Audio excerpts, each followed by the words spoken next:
Let's talk about those big, shiny milestones everyone dreams of hitting. Your 18th birthday, hello adulthood, landing that $100,000 salary, hitting a $5 million net worth, retirement, here we come, running a 7-minute mile, who even are you? And, of course, the ultimate flex, 849,999 YouTube subscribers. Oh, and let's not forget the real life goals. First kiss, marriage, first kid. Yeah, the one who keeps you on your toes. But one milestone stands above the rest, the holy grail of discipline, the legendary 5 a.m. wake-up time. And what's even better than that?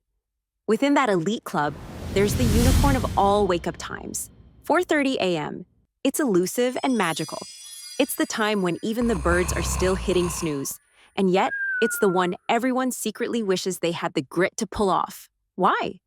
Because it's more than just a time, it's a lifestyle. But have you ever set your alarm for an early morning wake-up full of hope and determination, only to wake up feeling like a zombie who's been hit by a truck? Yeah, we've all been there. But what if I told you waking up at 4:30 a.m. doesn't have to feel like a punishment? In fact, it can actually be, dare I say, enjoyable.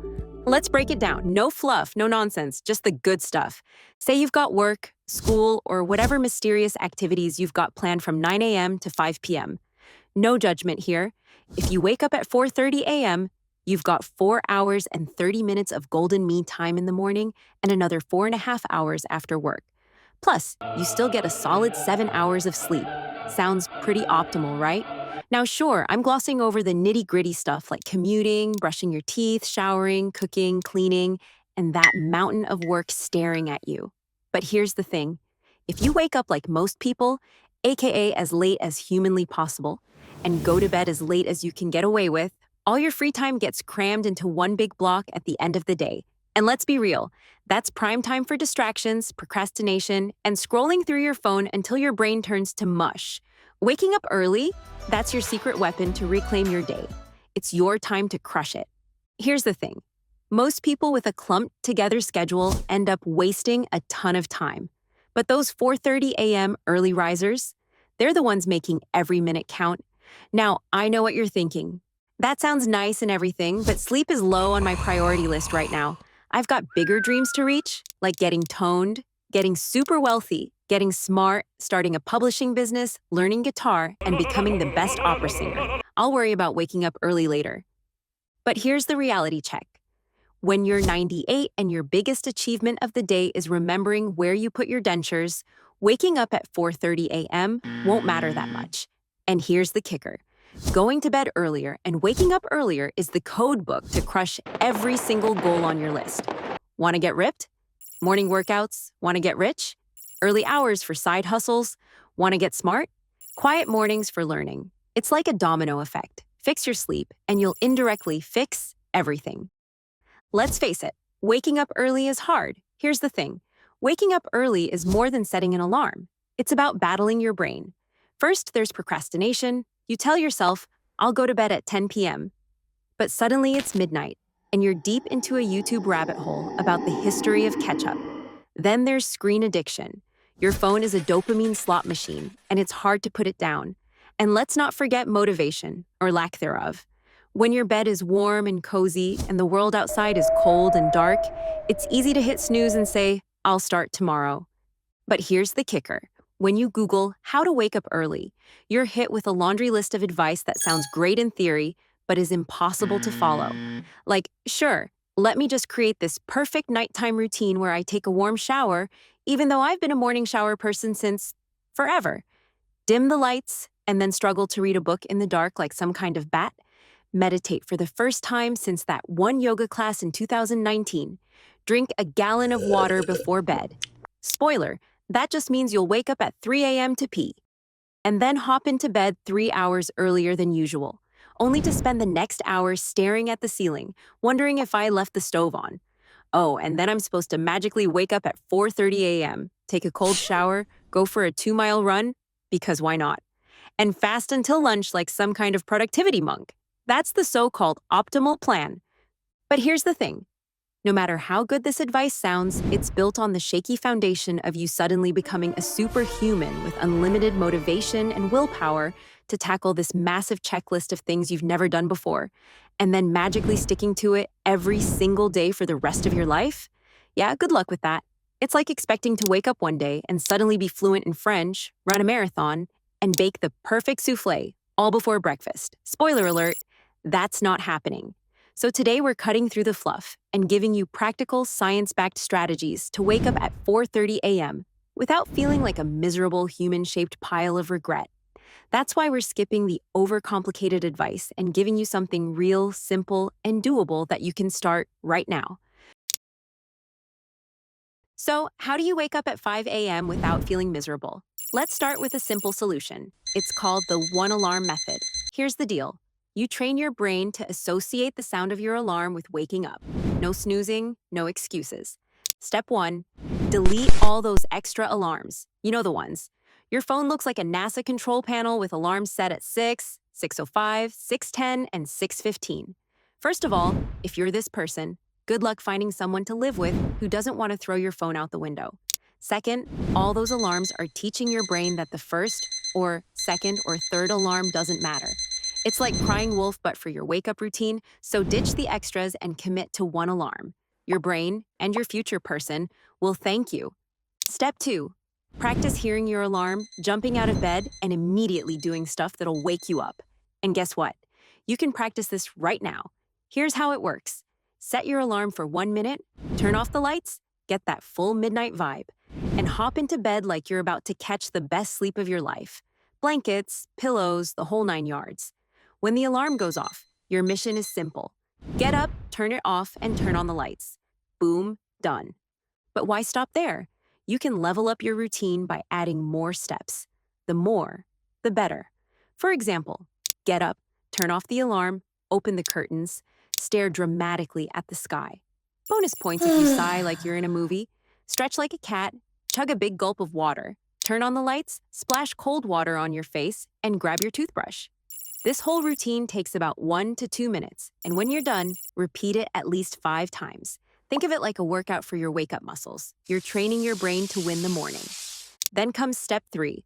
The next time your alarm blares in the morning, your brain will be like, oh, we've trained for this, and you'll automatically jump into your wake-up routine. And here's the magic. Over time, this habit will get stronger and stronger until it's muscle memory. You'll be up, moving, and crushing your morning before your brain even realizes it's awake. No more snooze button or zombie mode. Just you, your routine, and a head start on the day. Easy, right? Now that you've got the tools to wake up at any time you want, yes, even 4:30 a.m., it's time to tackle the real challenge. Fixing your sleep schedule so you can enjoy those early mornings and have a productive day. But here's the thing. A whole bunch of little factors go into this, so I'm breaking it down into levels. Think of it like a video game, but instead of defeating bosses, you're defeating bad sleep habits. Ready to level up? Let's go. Level 1. Move back your bedtime. Let's say your current schedule is sleep at midnight and wake up at 7 a.m., but your goal is to sleep at 9:30 p.m. Wake up at 4:30 a.m. Instead of going full superhero and trying to make the switch on day 1, spoiler, that never works. Start small. Shift your bedtime and wake up time back by just 15 minutes each day. That means wake up at 6:45 on day 1, 6:30 on day 2, 6:15 on day 3, and keep going. Yeah, it might feel slow, but guess what?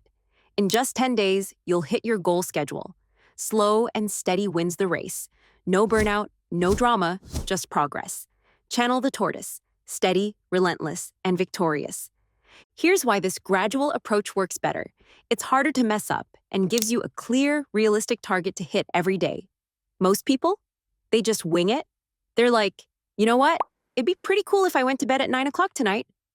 But then 9:07 rolls around and they're like, missed it. Let's aim for 9:30. Then 9:36 hits and suddenly it's, well, now I have to wait until 10 o'clock. And before you know it, the clock's back in single digits and they're still awake. Most people don't plan their bedtime. They just leave it up to their nighttime self to figure out. And let's be real, the nighttime self is not a reliable decision maker. But when you shift your bedtime back by just 15 minutes a day, You give yourself a clear game plan. From the moment you wake up, you know exactly when to hit the hay and exactly when to set your alarm. No guesswork, no chaos, just a simple, actionable target. You know what to do, now it's just about doing it. Easy, right? Next up, level 2, dealing with the lights. By now, we all know that bright light, especially blue light, tricks your brain into thinking it's party time, not bedtime. And yeah, you probably already have a blue light filter on your phone and laptop. But here's the catch. The default setting is usually about as effective as a screen door on a submarine. Leaky, pointless, and doomed to sink. This is a go big or go home situation. Crank that filter all the way up until your screen looks like it's auditioning for a horror movie. The redder, the better. And while you're at it, swap out your bedroom lights for a warm-colored lamp as bedtime approaches. Think cozy campfire vibes, not interrogation room. Your brain will thank you. Now let's tackle level 3, the nighttime routine. Most people will try to sell you on some elaborate 17-step routine that involves essential oils, connecting with the moon phases, and a gratitude journal. But let's keep it real. The easiest routine that works is this. Ditch the screens 1 hour before bed. That's it. What you do with that hour is up to you. Want to clean your house? Go for it. Do you feel like staring at your pet and seeing who blinks first? It's a weird flex, but okay. Stretching, prepping breakfast for tomorrow, or just staring at the ceiling. It's all fair game. The only rule, no screens. Keep it simple, screen-free, and watch your sleep game level up. I know what you're thinking. Wait, I can't turn off my screens that early. I've got important stuff to do. Really? Even if you have something urgent, remember 2 things. First, you're waking up early, so you're not losing time. You're just shifting it. And second, you'll be more productive in the morning because you've got a hard stop, like work or school. It's way too easy at night to waste 4 hours scrolling. Then dip into your sleep time to make up for it. Don't give yourself that option. Protect your sleep like it's your Wi-Fi password. No exceptions. Next up, level 4, caffeine and food. Here's the deal. Caffeine sticks around in your system way longer than you think. We're talking up to 10 hours. Sure, some people can chug an espresso at 8 p.m. and sleep like a baby, but if you want to make this whole waking up early thing as easy as possible, just cut off the caffeine after lunch. And while we're at it, let's talk about food. Believe it or not, eating too close to bedtime is like throwing a rave in your stomach right when you're trying to wind down. Try eating your last meal earlier than usual, and you'll notice falling asleep becomes way easier. Think of it as giving your body a head start on chill mode. Now, level 5, exercise. This one's no secret. If you're moving around all day and tiring yourself out, sleep comes knocking like it's got a reservation. So if you're lying in bed at night wide awake, wondering why you're not tired, the answer might be as simple as getting moving. And I'm talking about real physical activity, like walking, running, or dancing like nobody's watching, not just bench pressing your phone while scrolling through memes. Get out, wear yourself out, and watch sleep become your new best friend. And finally, level 6, wake up at the same time every day. Yes, even on weekends. But you say, weekends are for sleeping in, right? Here's the thing. If you want to lock in that 4:30 a.m. life, consistency is key. So, as much as it hurts to say it, try to resist the siren call of Saturday snoozing. Your sleep schedule and your future self will thank you. But hey, no judgment if you're not there yet. Baby steps. Good night. And if you liked what you saw, I'm collecting donations in the form of subscriptions to keep the videos coming. More good vibes are on the way, and your future 4:30 a.m. early riser self will thank you.